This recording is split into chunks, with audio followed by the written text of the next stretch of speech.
Bonjour mes enfants, ça va? Moi, ça va très très bien. Depuis que j'ai compris qu'il fallait que j'arrête de me plaindre et que je devais passer à l'action. D'où le message de Jean dans les évangiles, qui a été mal interprété, qui est toujours mal interprété, mais pas seulement dans les évangiles, c'est aussi en islam, dans le judaïsme et bien d'autres religions encore. Car attendre le Messie, c'est se décharger de ses responsabilités. C'est éviter de se prendre en main et de transférer toutes ses responsabilités sur l'univers, sur l'ensemble des particules élémentaires originelles dont nous faisons partie. Donc, ça n'a pas de sens. C'est absurde. Et Jean, l'apôtre Jean, dans l'Apocalypse, il indique bien à la fin, si vous savez bien interpréter, j'avoue que ce n'est pas évident, qu'il faut lire et relire et relire. Et à partir de là, nous comprenons que l'Apocalypse est un message codé comme le passage dans une pyramide qui mène à la chambre secrète. Et quelle est la chambre secrète? La chambre secrète est l'éveil, la connaissance, la prise de conscience de qui nous sommes sur le plan quantique. Nous sommes tous faits de la même particule élémentaire originelle, à la base, sans aller dans des explications scientifiques. À la base, nous sommes tous nus, les filles comme les garçons. Je parle à l'époque de la préhistoire. Et nous avons créé les religions, et nous avons créé les sociétés, et nous avons créé les entreprises, et nous avons créé la politique, et nous avons créé tout ce qui existe sous toutes ses formes. Mais à la base, nous sommes nus de toutes ces choses matérielles, superficielles. Et Jésus l'avait très bien compris. Et à travers les apôtres qui ont également compris le processus, le secret dévoilé à ceux qui font l'effort de faire travailler leur tête pour qu'ils puissent comprendre qui ils sont, qui nous sommes, et que nous avons la responsabilité de nous prendre en main pour changer notre monde et de l'améliorer. Voilà. Alors, à partir de là, tout est juste. L'islam, Mahomet qui fait la guerre, la pédophilie. Ah ben oui, il s'est marié. À 3 ans, il a consommé quand elle avait 9 ans. À 3 ans, il s'est marié avec elle, elle a été promise, c'est des cultures. Il faut faire le ménage. C'est pas pour autant que le christianisme est mieux, que le judaïsme est mieux, que le shintoïsme, maoïste, taoïste, bouddhiste, hindouiste, animiste, etc. Que tous les courants de pensée, que toutes les religions sont justes. C'est des possibilités. Ben, à nous de choisir les meilleurs. Alors c'est sûr, certains n'ont pas la patience de créer un nouveau parti politique révolutionnaire basé sur le bénévolat général mondial, la gratuité générale mondiale. Nous travaillerions tous pour obtenir tout ce qu'il y a de plus sublime gratuitement.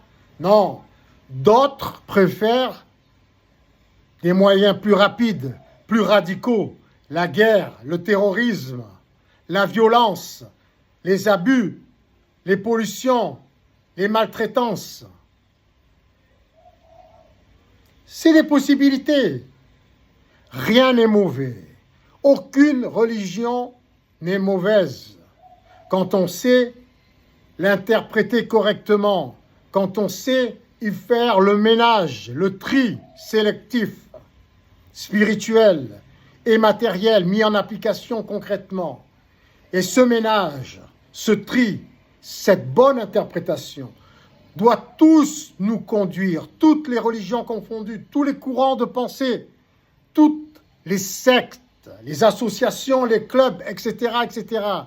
Tout ça, quand on a fait le bon tri, le bon ménage, doit nous conduire à une seule et même conclusion. Nous ne faisons qu'un avec notre univers sur le plan quantique, atomique, particules élémentaires originelles. Et nous avons de ce fait tous le même intérêt. Donc, organisons une société à notre image. Moi, je pense que le bénévolat général mondial, c'est la meilleure façon d'interpréter ce ménage. Alors, peu importe, il n'est peut-être pas forcément utile de créer un nouveau parti politique en ce sens. Il suffit peut-être aussi de faire le ménage au sein de son propre parti politique, voire insuffler cette idée, ce principe sociétal à ceux qui participent à des partis politiques déjà existants, ceux qui sont déjà membres. Et lorsque nous faisons bien l'interprétation de toutes les religions, qui ne sont pas mauvaises en soi, et qui constituent des cultures enrichissantes, belles pour certaines, lorsque nous y avons fait le ménage, le tri, c'est-à-dire lorsque nous avons une bonne interprétation de chaque religion. C'est un plus, c'est un enrichissement. Ce sont des cultures, des traditions différentes, enrichissantes. C'est agréable. Elles peuvent être agréables lorsqu'elles sont bien interprétées. Et nous pouvons tous nous réunir, toutes les religions,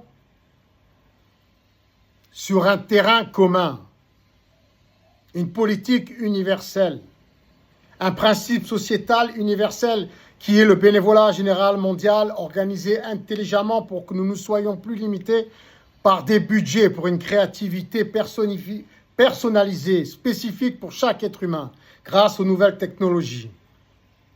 Je vous y invite tous à étudier, à réfléchir à ce concept, à ce principe christique qui n'est pas une religion.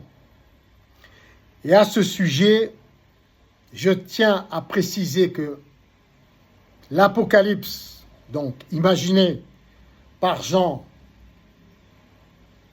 lorsqu'il dit « La nouvelle Jérusalem descend du ciel ». Le ciel, c'est notre esprit à chacun.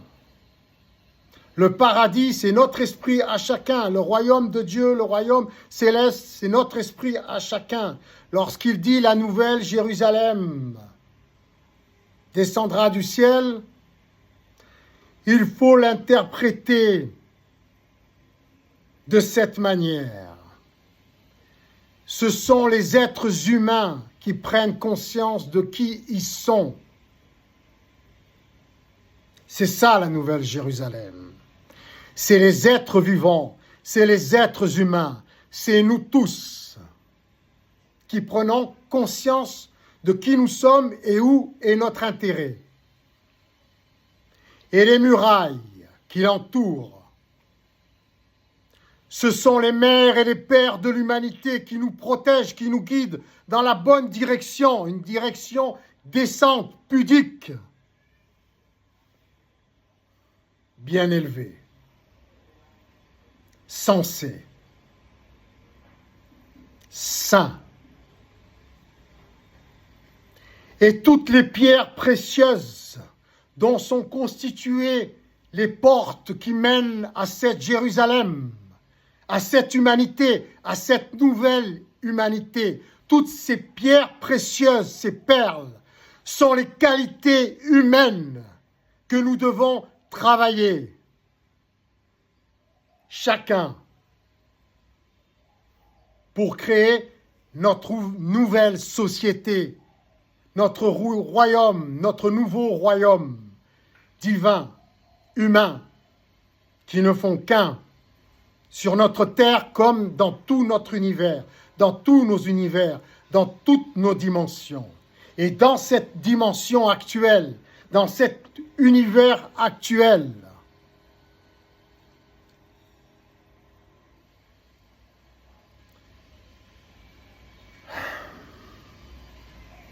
nous devons être tous des messies. Être un messie, c'est être responsable et se prendre en main, et non pas se plaindre, car le mur des lamentations est à Jérusalem, pas à l'intérieur de l'être humain. À l'intérieur de l'être humain, c'est la force de Dieu, la force cosmique, la force céleste de l'atome, des particules élémentaires originelles, de l'Esprit céleste qui nous traverse tous. Alléluia! Je vous aime tous. Arrêtez de pleurer et passez à l'action. Je vous embrasse tous. Je vous aime.